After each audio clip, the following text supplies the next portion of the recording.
Gargoyle, Stacky, right.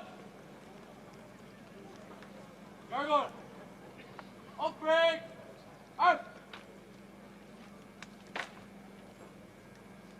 Seek, roll.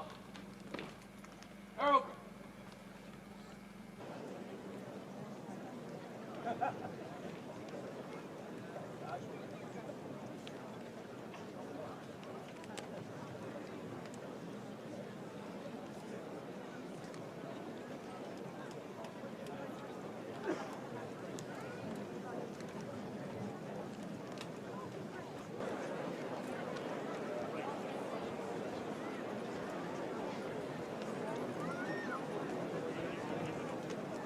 Carolina, Cortez Generata, Tarragag, Harp.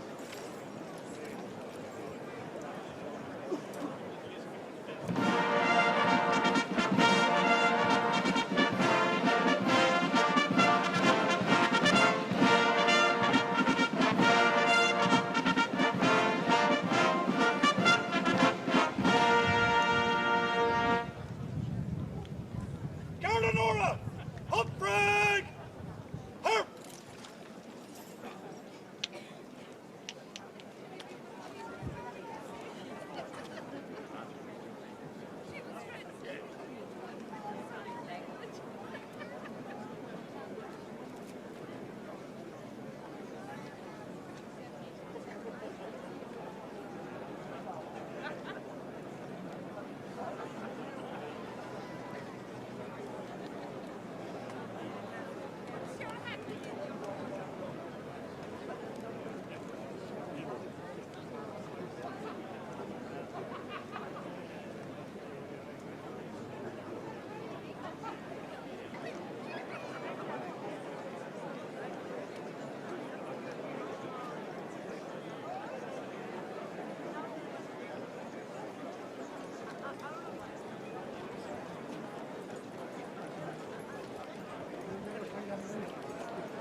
Carolina, Cortez on T-shop, Tarragag, Harp.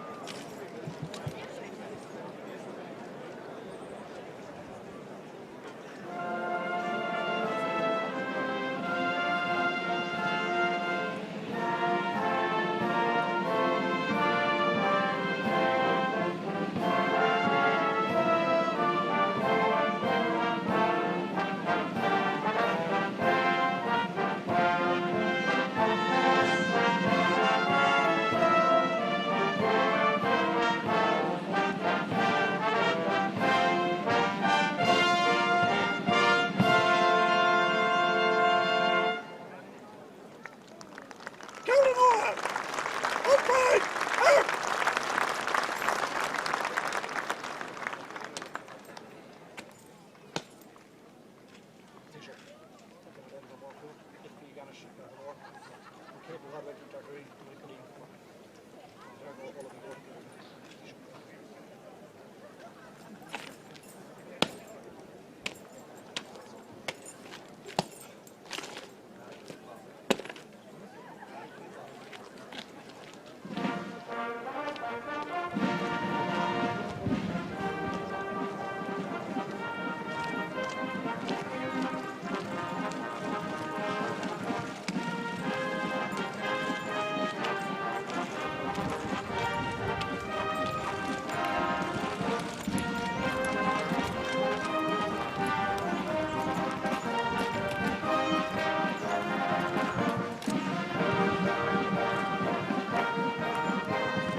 Okay, let's go. Let's go, Adrian.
A hísigh, a hámaiste, a bhéir a chunta chorcaí, a ardbhéir a chorcaí, a chlánaí choláin, a ghuine uisle agus a cáide go léir.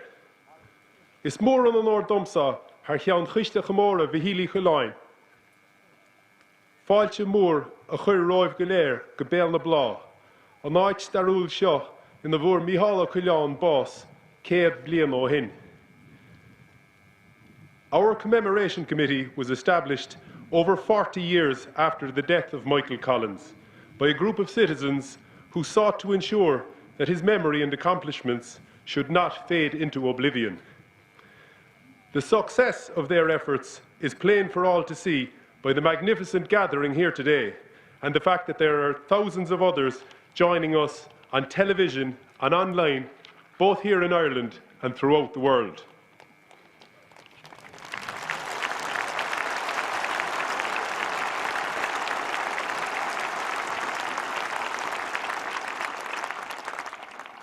From the outset, the Commemoration Committee always had in the forefront of its mind the objective of reconciliation, and this continues to the present day. Those of you who saw the nationwide programme on RTE last Friday evening will not have missed the uncannily prophetic reference made by one of the committee's founding members, the late Donald Creed, when he envisaged that Mícheál Martin might one day address this gathering.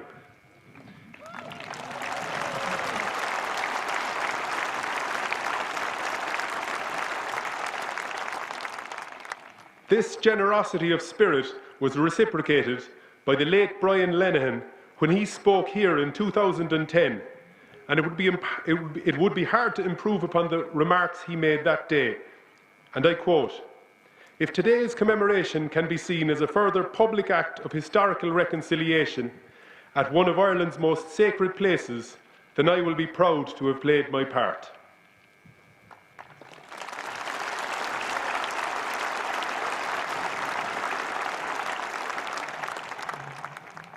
To get the formal proceedings underway, as is tradition at our annual commemoration, we begin with a decade of the Rosary and pray for Michael Collins and all those who gave their lives in the cause of Irish freedom.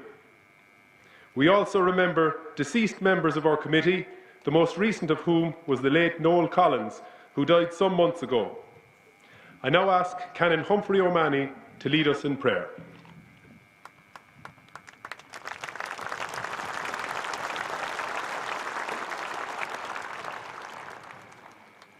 and Anamanaharaks and Bakers as spread nave. Amen.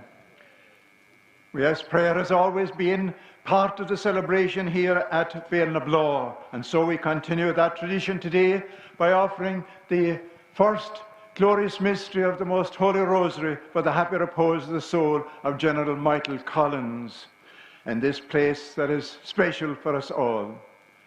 Our Father, who art in heaven, hallowed be thy name. Thy kingdom come, thy will be done on earth as it is in heaven.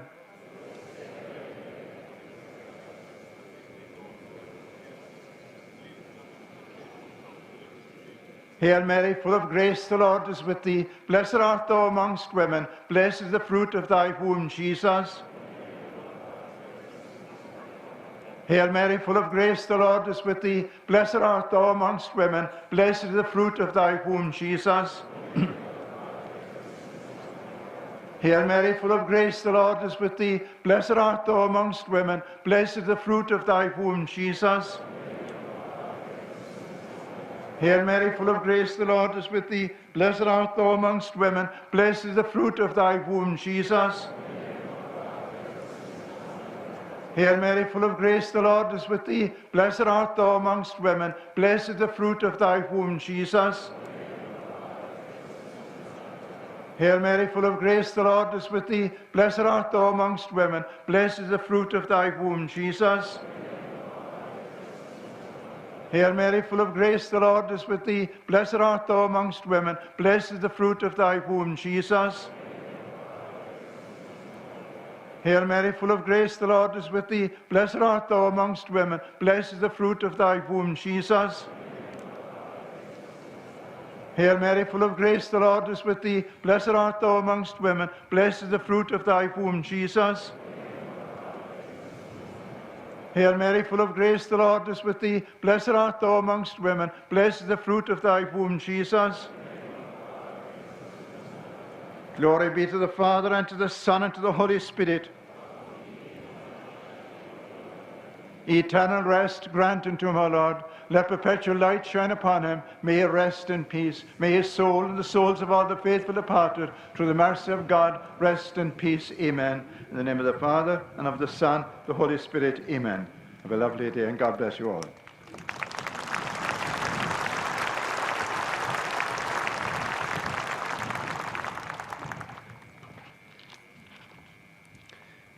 Micheál Martin was born in Cork. He attended University College Cork, where he qualified with a Bachelor of Arts degree before going on to complete his MA degree in political history.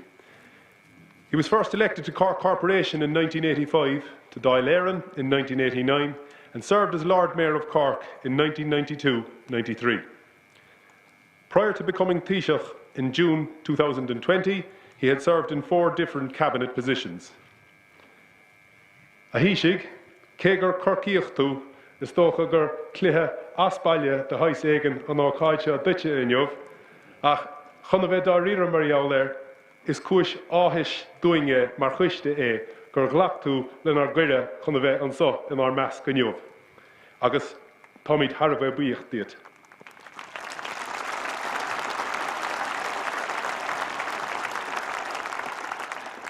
A dhuine uisle lever Dáil chuirigí fáilte rih an Taoiseach agus ceannara íana fáil Micheál Martin.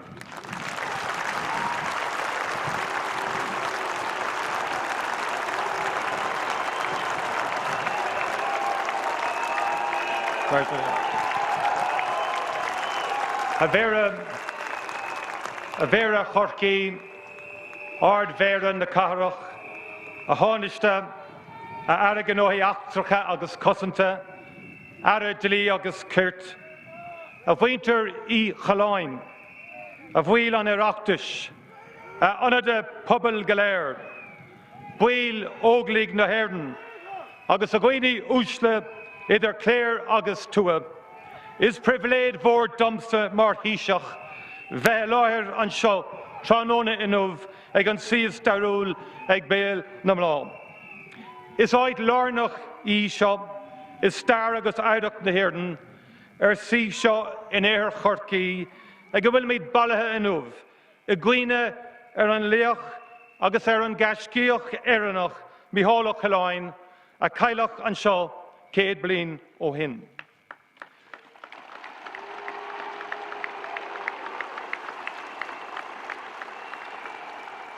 As the first anniversary of Michael Collins' death approached, a small group gathered in this place to honour a man whose presence was for them still vivid. Close friends from the army, as well as his sister, stood here in front of a simple wooden cross which one of them had erected. They told brief stories of his life and prayed for him before heading away, deeply affected by their loss. As we gather today to mark the centenary of his death, we do not have their direct personal connection with him. There is no one here who experienced his charisma, his youthful energy, his booming voice, or the strength of his handshake. Yet this commemoration is an important statement of remembrance and gratitude. It is a mark of our respect for one of the great heroes of Irish history, a man who played an irreplaceable role.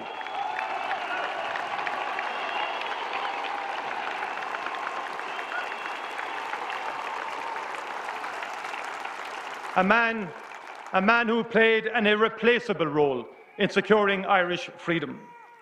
For the political tradition represented by Fine Gael, this has long been a place to meet together and to remember a leader who has always provided a special inspiration for them.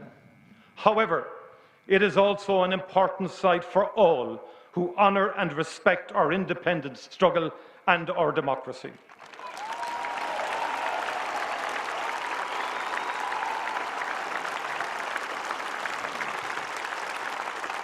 It is one of the greatest achievements of the last century that different democratic traditions have worked hard to show respect and develop a new understanding of each other.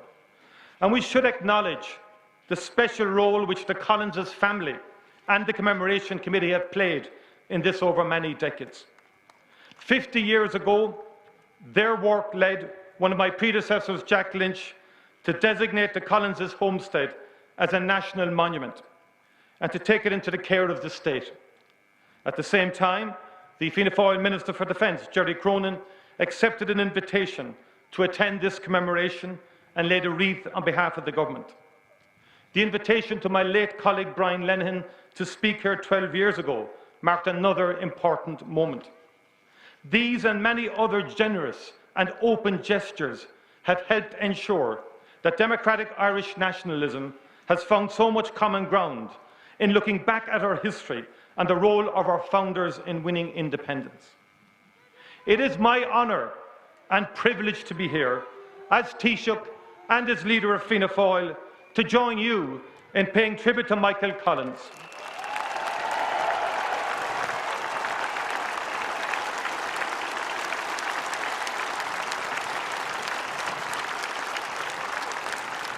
I am proud that my department has played a leading role in redeveloping this monument and making it secure and accessible so that generations to come can continue to visit here to pay their respects. Michael Collins is today, as much as he has ever been, an inspiring symbol of how much we can achieve in the face of even the most terrible odds.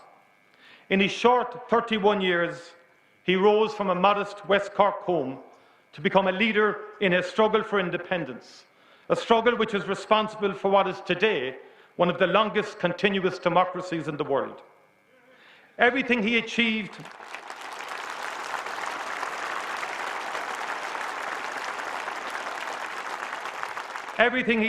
in his life came from his great abilities and recognition of his leadership by his peers. While we all know the outlines of his story and his impact, we should do far more to understand and recognise the brilliance of his service to his country. A former contemporary colleague wrote of him, and I quote, "Tall, dark, handsome, and strongly built, he had all the dash, initiative, and devilment that fitted him for the role of a great guerrilla warrior. His ability in the handling of finance, as well as his power of speech, were exceptional for a man of his age and education. But that characteristic, which stood him in good stead under all conditions, was his sense of humour, unquote. Bhí Micheál Ó Ciallain múnlathe go mór ag an bubble inar rugach agus tógach é. Corcíoch brodúil go smír a bhí sa ceanara seo. Ní dheanna sé darúd riamh a cheantar féin in éire Chorcaí. Bhain an Ciallánach an méid sin sásamh as éachtaí agus gascí spórt na tíre seo. Bhí buinte ge leis an goman luchlas Gael agus an gangel sin leis an spórt Gaelach, dálam sé luach agus tácht na nagrachtaí pobl éarnacha a thug seans den scud a bhainte na tíre seo ilig a bheith páirteach únta.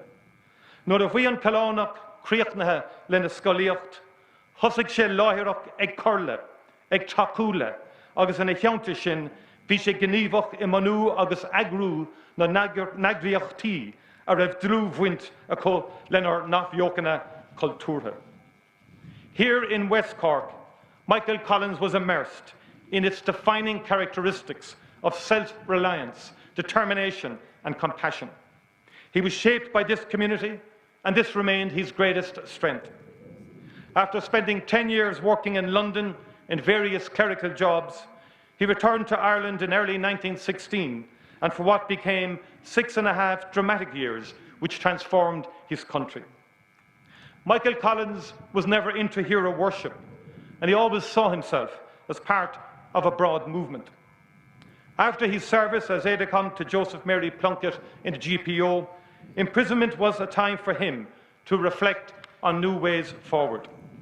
He was a truly brilliant and creative administrator, something which was recognised by the senior role which he took in the reorganised Sinn Féin. Together with his great friend Harry Boland, he was central to the overwhelming victory of the party under the leadership of Eamon de Valera in the 1918 general election. And that election was a dramatic turning point in our history, and it is at the heart of a profound difference between those who fought the War of Independence and those who've tried to abuse the memory of that struggle.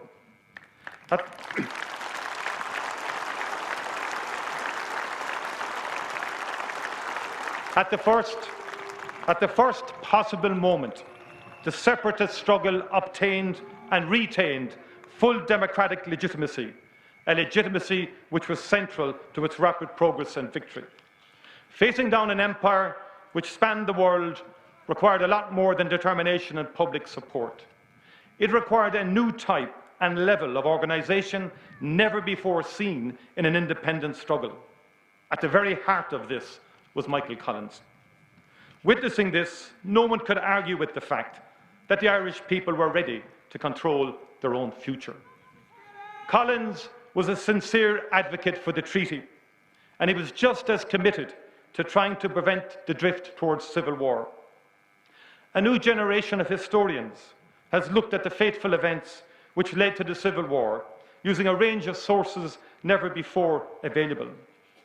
Their work challenges us to look again, and especially to appreciate just how many efforts were made to bridge the gap between opponents. Collins' electoral pact and his draft constitution were brave and powerful gestures. They could have worked, but people in London who knew little of our country and showed a little good faith blocked these initiatives and caused immense damage. And once the major strategic victories of the first 2 months of the Civil War had been achieved by the provisional government, there is no doubt that Michael Collins was determined to bring about a rapid end to the conflict.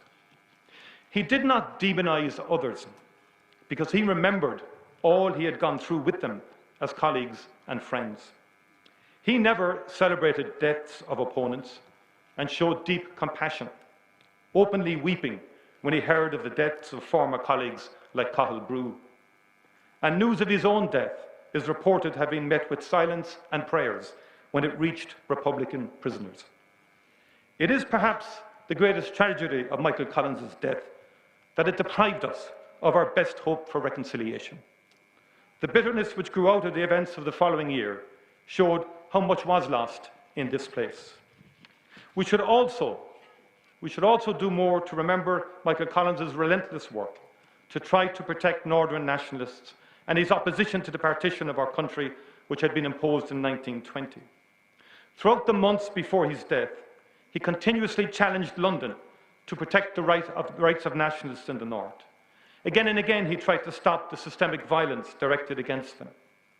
What he wasn't willing to do was to take some action which would have led to the sort of scenes later experienced in countries like India and Palestine, where partition was imposed.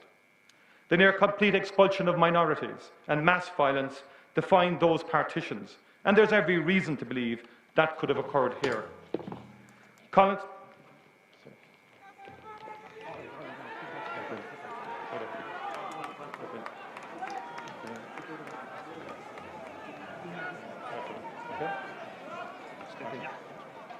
Okay.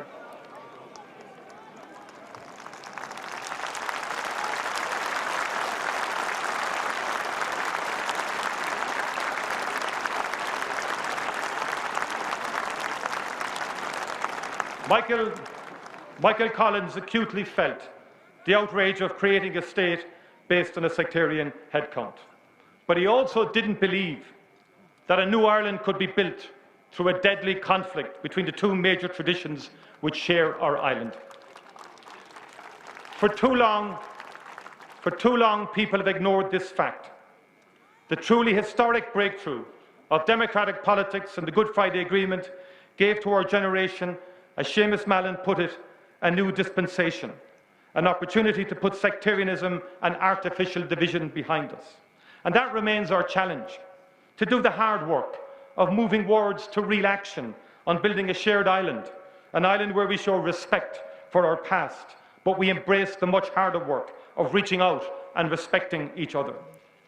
Michael Collins always had that sense of the bigger picture of our complex society and the challenge of bringing it together. When we look back over what has been achieved in the last century, I have no doubt that Michael Collins would see a country transformed, an Irish state which has proved to the world that it can achieve great things when it is free to shape its own destiny. There are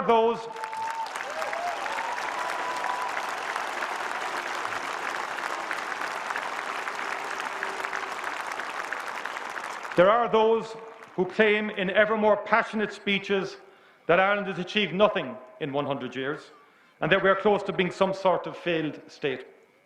This says more about their cynicism than it does about our country.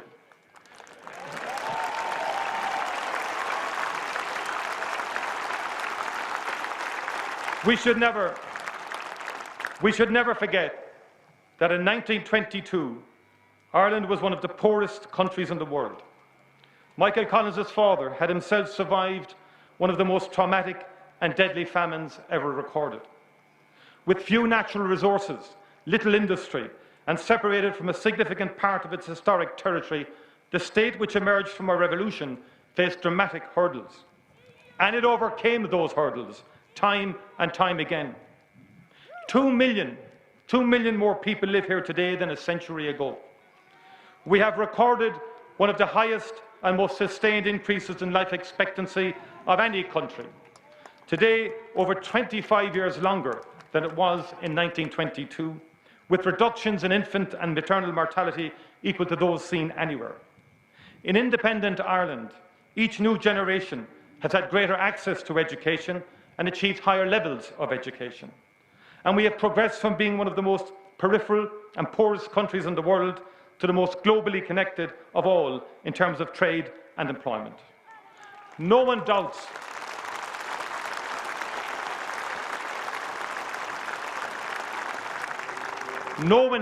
that we face today urgent and significant challenges, but those who dismiss the progress we have achieved are denying reality. And if they fail to respect what our country has achieved, then how can anyone expect that they will protect this progress? Critical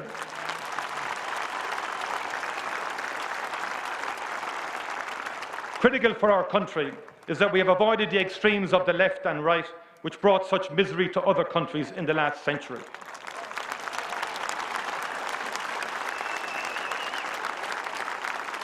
There has been a lazy tendency to dismiss Irish politics as so-called Civil War politics. However, the truth is that after 1923, no party advocating a return to violence has ever won more than 4% of the vote. The parties who have led our governments since then have done so because they have worked to move beyond the Civil War and to develop our country in the interests of all. The centrist democratic politics which emerged in our country has achieved far more than any other approach could possibly have achieved.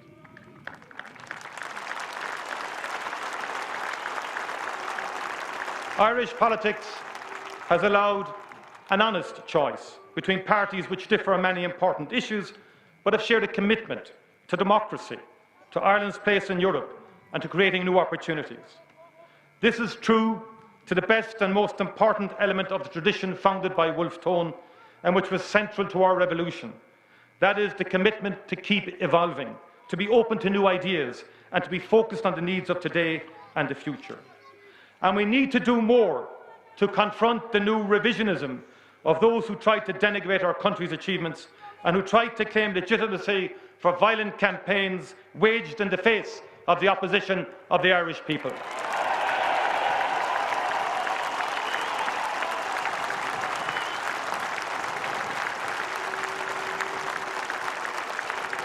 And we have to give no quarter. We have to give no quarter to their attempts to link themselves to the men and women who fought our revolution over a century ago.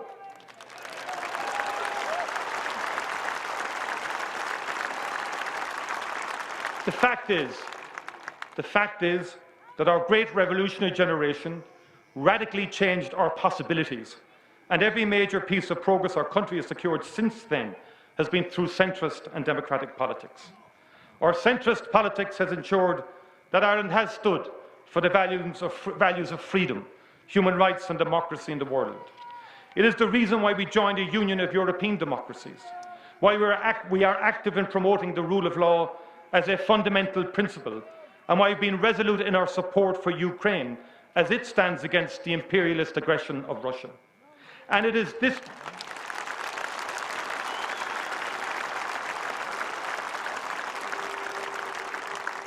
this tradition which will enable us to overcome the biggest challenges we face today.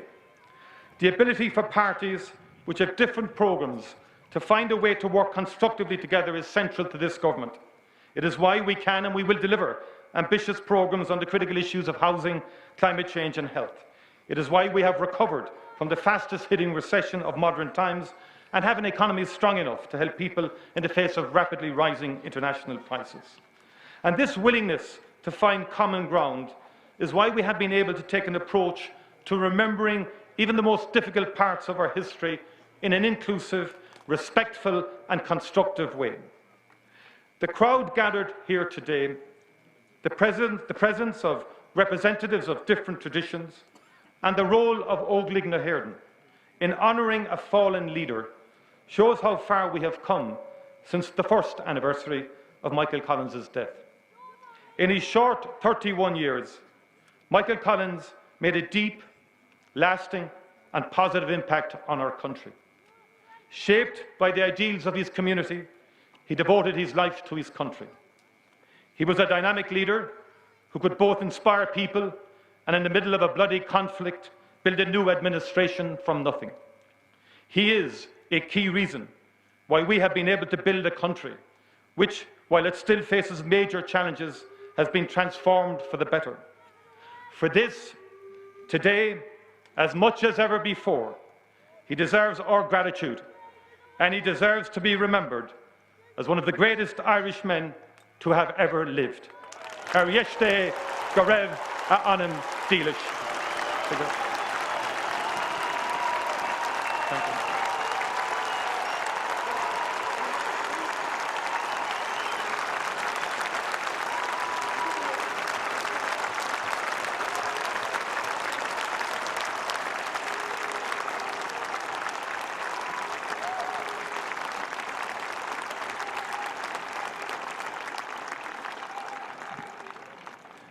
Go raibh míle maith agat a híseag.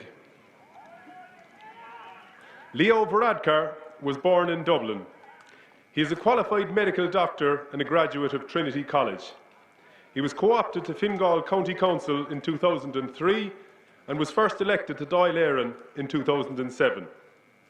Prior to becoming Taoiseach in June 2017, he served in 3 cabinet posts, and he currently holds the office of Tánaiste and is Minister for Enterprise, Trade and Employment. Rina Oisle, Lever Dáil, Curigi Fáilte Rih an Tánaiste an ara fiúntríochta trádála agus fostíochta agus ceannara ina Gael, Leo Varadkar.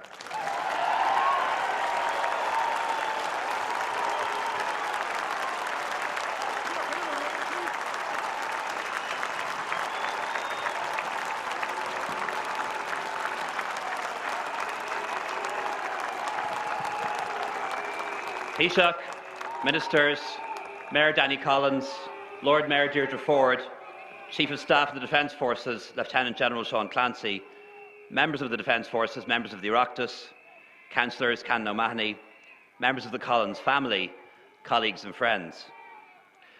First of all, I want to offer my heartfelt thanks to Councillor Garrett Kelleher, the members of the Béal na Bláth Commemoration Committee, and your forebears for your admirable work in making this event a worthy tribute to our lost leader this year and every year.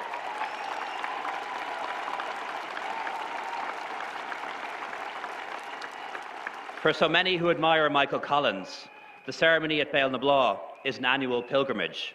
But for you, it's months of planning and preparation, working in particular this year with Cork County Council on the restoration of this site means so much to so many.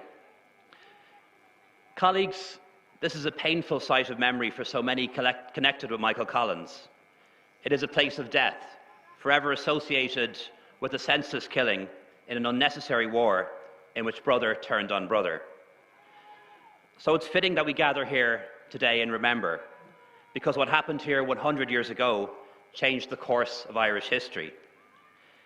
Ever since that day, we've gathered at this solemn spot to pay tribute to that lost leader, that soldier politician whose life helped create the Irish state and whose death shocked and traumatised a divided nation. By honouring Michael Collins, we reaffirm our belief in the principles that he gave his life for. These are the foundation stones of our state. The idea that all nations have the right to self-determination, commitment to democracy and democratic institutions, freedom, both personal and political, the rule of law, respect for others, and the unshakable belief that Ireland can be a shining light unto the world. As the great historian Professor Joe Lee has shown, Collins, despite his young age, had a compelling vision for the future and how it could be achieved. He wanted an Ireland distinguished by social equality, economic efficiency, cultural achievement, and religious tolerance.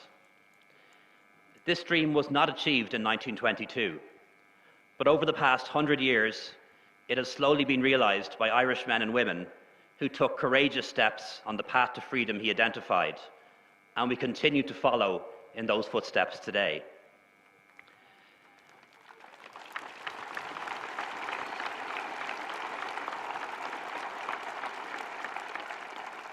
For me, Collins was the great prophet of freedom, who was killed before we reached the Promised Land.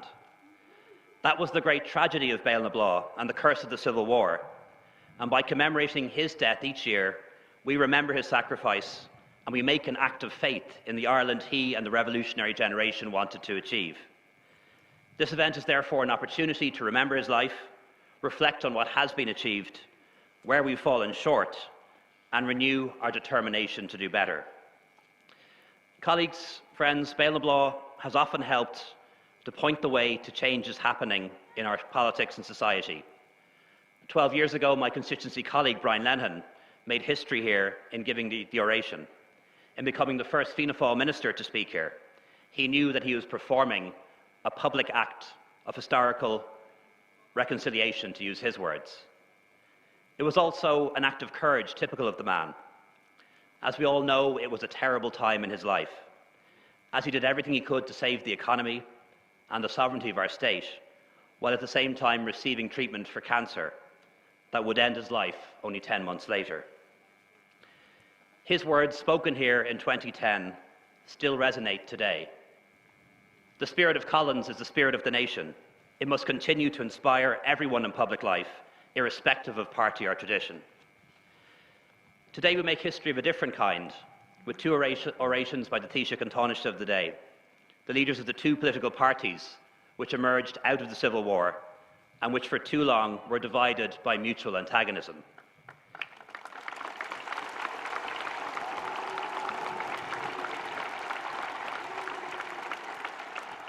Civil wars, by their very nature, leave a bitterness which can take a very long time to heal, whether in Ireland or Spain or the United States or Greece. And undoubtedly, the Irish Civil War was such a conflict and left a painful legacy which stunted our development in the years that followed. It was only the wider European vision of statesmen like Sean Lemass and Gareth Fitzgerald that allowed us to truly open up to the world. We finally began to fulfil the promise that Collins had identified and allowed our light to shine. His faith in our future affirmed. Colleagues, Civil War politics ended a long time ago in Ireland, but it only really ended in our Dáil when we formed the historic coalition of Fine Gael, Fianna Fáil and the Green Party in June 2020. It is a partnership government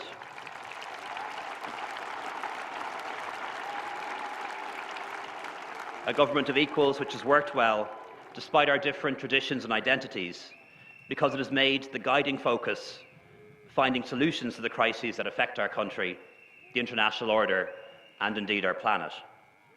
So allow me to particularly thank An Taoiseach for accepting today's invitation today, for the leadership and dedication that he has shown over the past 2 years, and also for keeping a portrait of Cork's greatest son on the wall of the Taoiseach's office.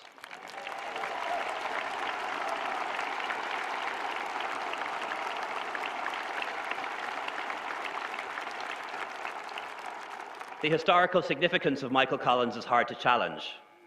Writing in the Dictionary of Irish Biography, Michael Hopkinson recognises that Collins can still be regarded as the essential man in winning a large measure of Irish independence.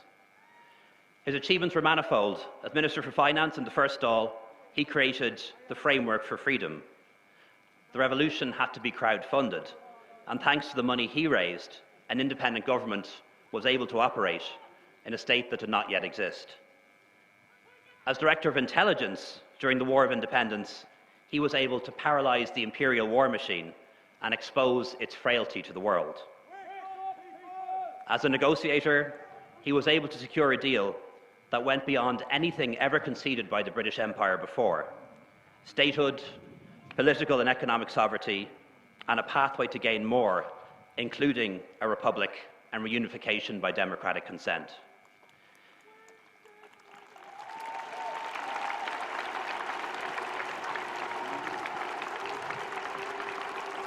During that War of Independence, Michael Collins had shown the courage to risk his life by taking on the British Empire. He now showed even greater courage to risk his reputation and his life in seeking a peace agreement. As chairman of the provisional government after the treaty had been ratified by the Dáil and later by the country, he helped realise the dream of independence that had eluded Irish patriots for centuries.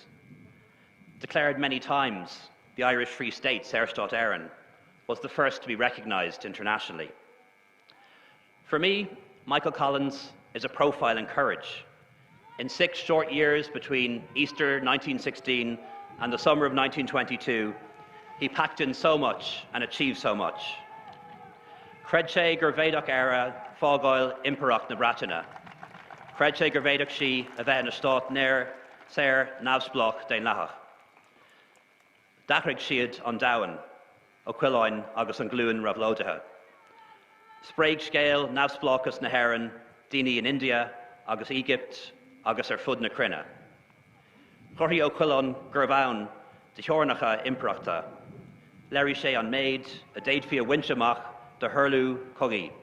Léirí sé na dhia sin an méid a d'fhéad fia dhéanamh de war síochána. He was both an idealist and a realist, and as he predicted, the treaty gave us freedom and the freedom to achieve more freedom in the future. Others fought on for decades, only to accept Collins's approach almost 100 years later, 100 years too late.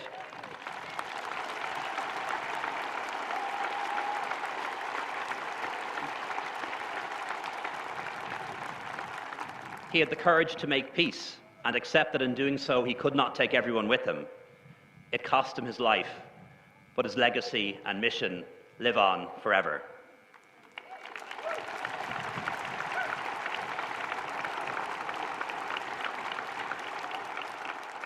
The shot which killed Michael Collins at this spot was heard around the world. In the United States, the immediate comparison was made with their fallen leader, Abraham Lincoln. National leaders who were champions of freedom, who both fell victim to a gunman's bullet at the end of a bitter civil war. We know that Collins was a man of letters, and one of his favourite books of poetry was Walt Whitman's Leaves of Grass, and he often quoted from it in meetings or when rallying his men.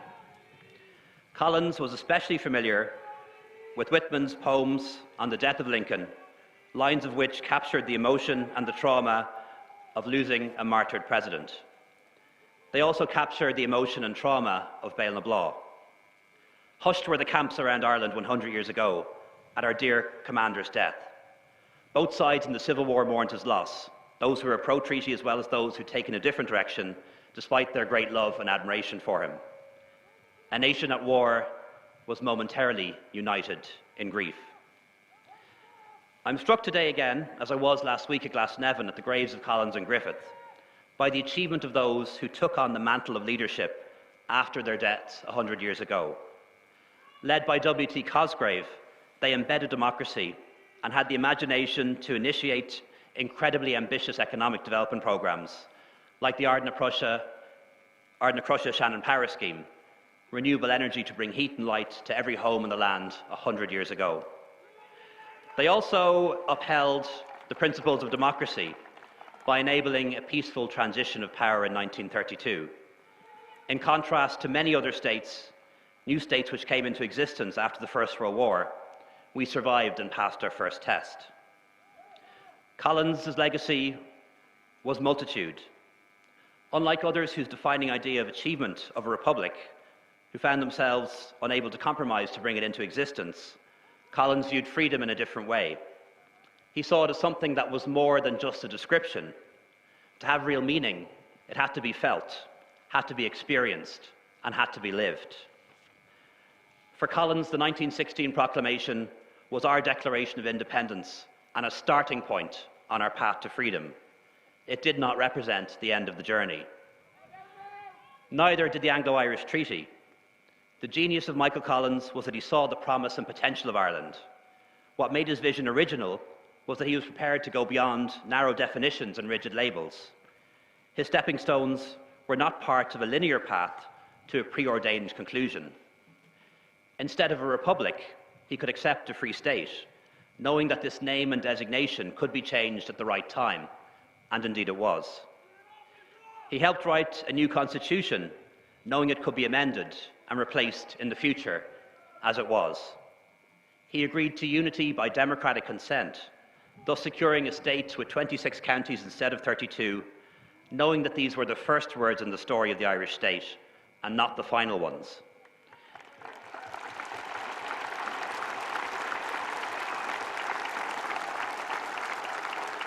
He spoke of a nation, but knew that our destiny lay in the engagement with Europe and the world.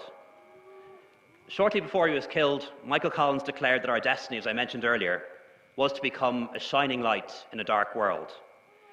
This belief has defined our foreign policy for a century. Through our membership of the United Nations, we provided peacekeepers to protect the freedoms and liberties of others. Our international development policy helps the furthest behind the first, and we're inspired by our history to help others, especially those who experience hunger or are denied access to education, especially girls. Throughout our commitment to the multilateral system, we always strive to be a force for good in the world. In Europe, at the heart of a community of nations advancing the ideals of freedom, peace and solidarity, our membership of the European Union is another stepping stone to freedom. It helped us replace an inward vision, ourselves alone, with a new self-confidence about what we could achieve, all of us together.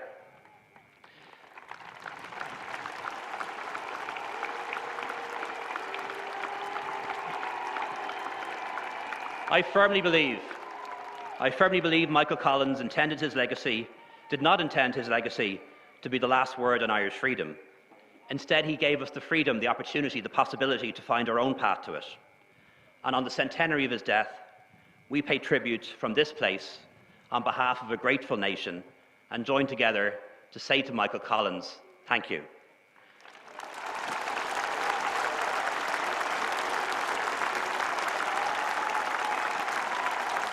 Michael Collins' life was Ireland. His legacy is Ireland, and the Ireland that we will build in his honour. Gur míle maith agaibh go léir.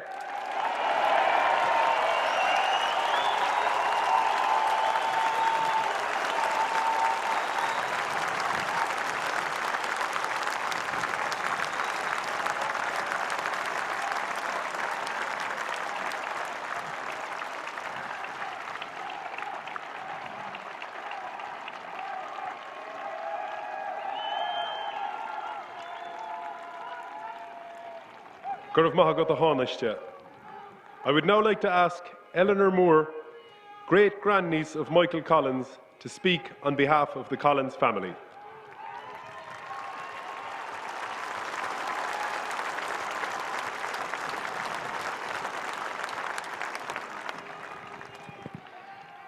Hello, thank you, Garrett. Hello, good afternoon to you all. Lord Mayor, Taoiseach, Taoiseach, County Mayor, Garrett, and the Michael Collins Béal Bláth Commemoration Committee, Ministers, TDs and Councillors, and the Cork County Council, distinguished guests and followers of Michael Collins. My name is Eleanor Moore, and I am the great-grandniece of Michael Collins. My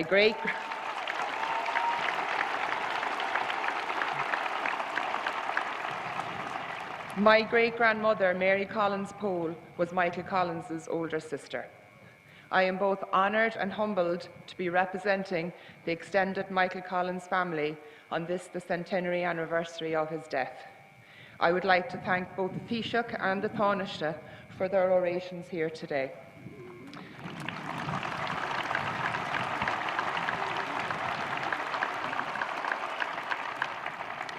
My role here is to thank you all for coming.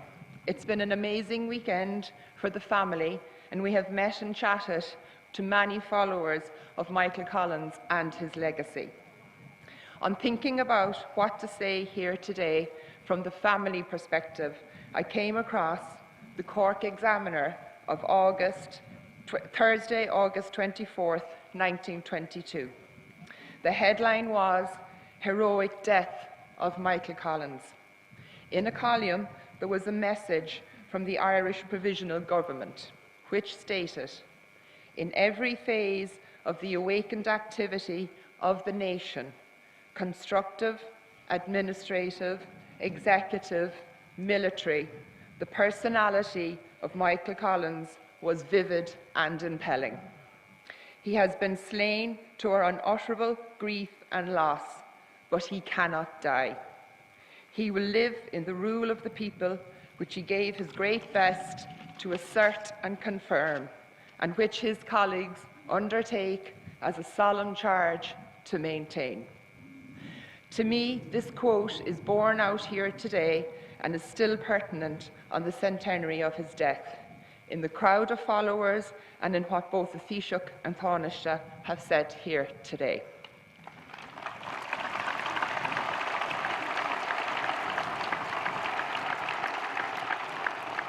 And if you permit me, as I stand here, I feel I have come full circle. As in 1923, the Irish National Army commissioned and erected the beautiful and impressive Memorial Cross and Monument at this place as a mark of respect and to honour the memory of their first Commander-in-Chief. For me, as a relative, there is also a very personal aspect. My great-grandmother, Mary Collins, laid a wreath with the simple inscription, "To Michael from Mary." Here in 2022, it is wonderful to see the monument with its facelift, and thus ensuring the commemorations will continue over the next 100 years to be a place for people to visit, pay their respects, say a silent prayer, and to continue to uphold what Michael Collins stands for. On this note,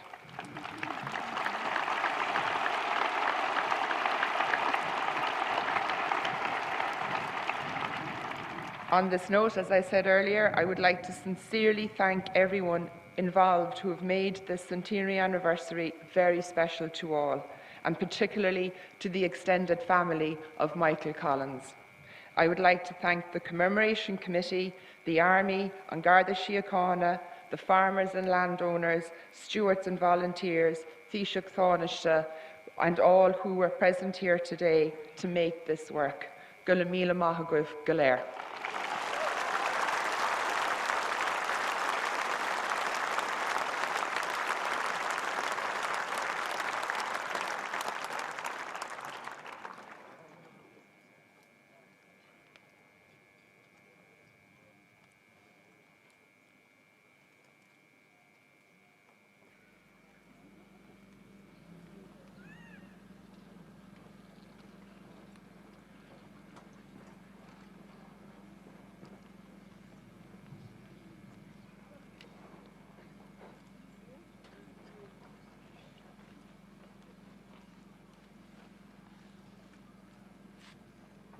Guard order. Out!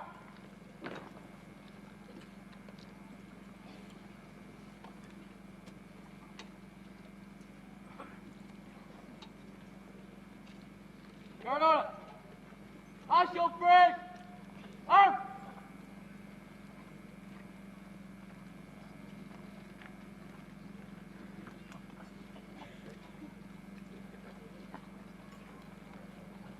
Guard order. Air arm. I shall forget. Lead.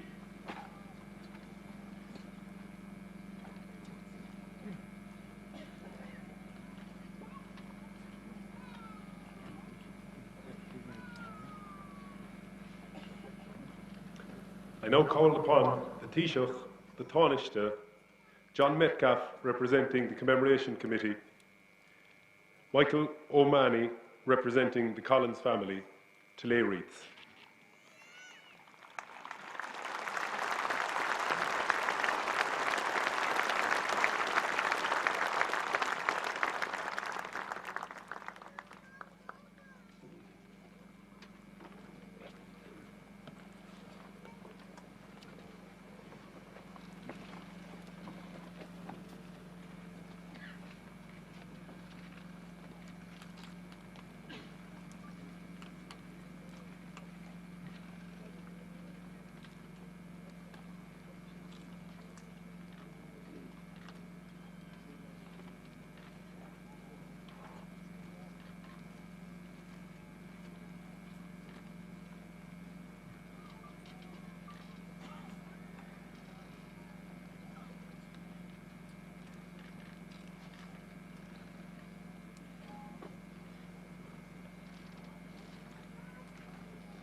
We will now observe 1 minute of silence.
Target!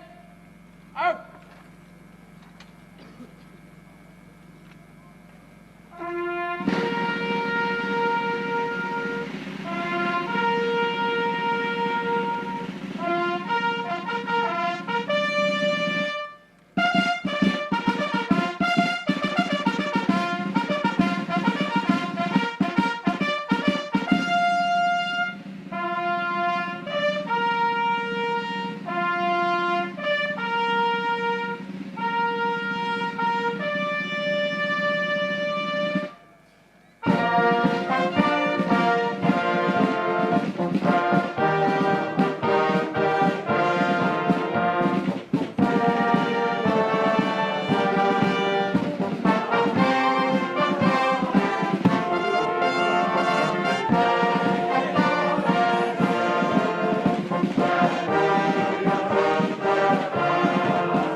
Before we conclude today's Centenary Commemoration, I would like to take the opportunity to thank the local landowners for their generosity and cooperation.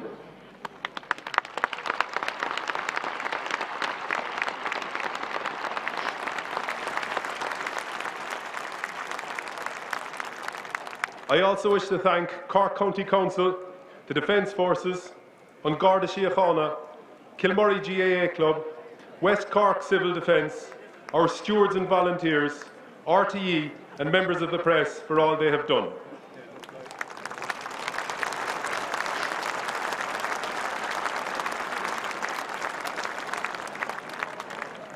We were very fortunate to have received enormous support and assistance from 3 government departments: the Department of Tourism, Culture, Arts, Gaeltacht, Sport and Media, the Department of Defence and the Department of the Taoiseach, and for this we are most grateful.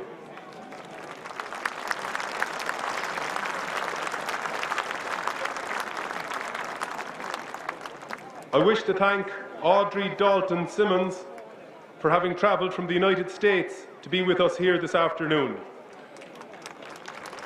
Audrey is the daughter of Michael Collins's great friend and comrade, Major General Emmett Dalton, who travelled with Collins to Béal na Bláth and fought by his side on that fateful day 100 years ago.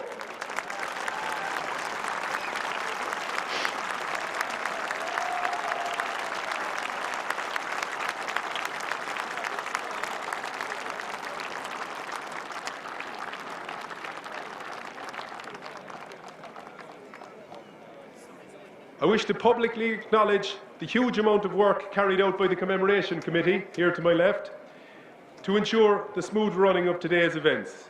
A sincere thank you to you all.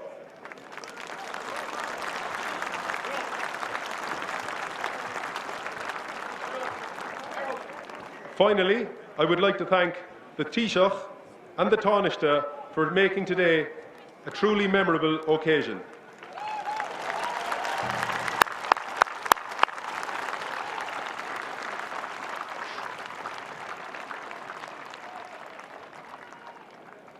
Tá súla gom gur bhain sibh go léir anna hainneamh as an lá agus go dté sibh slán na bhaile.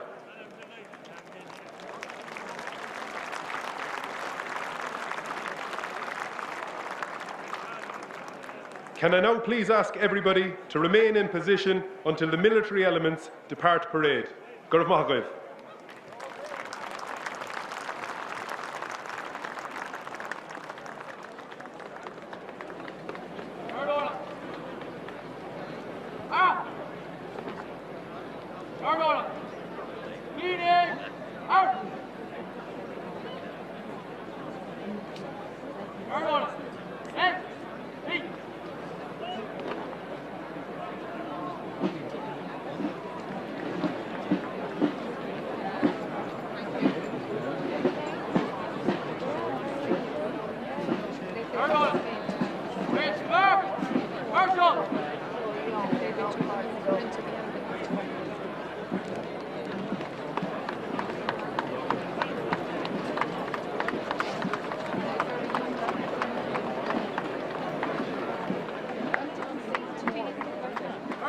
24.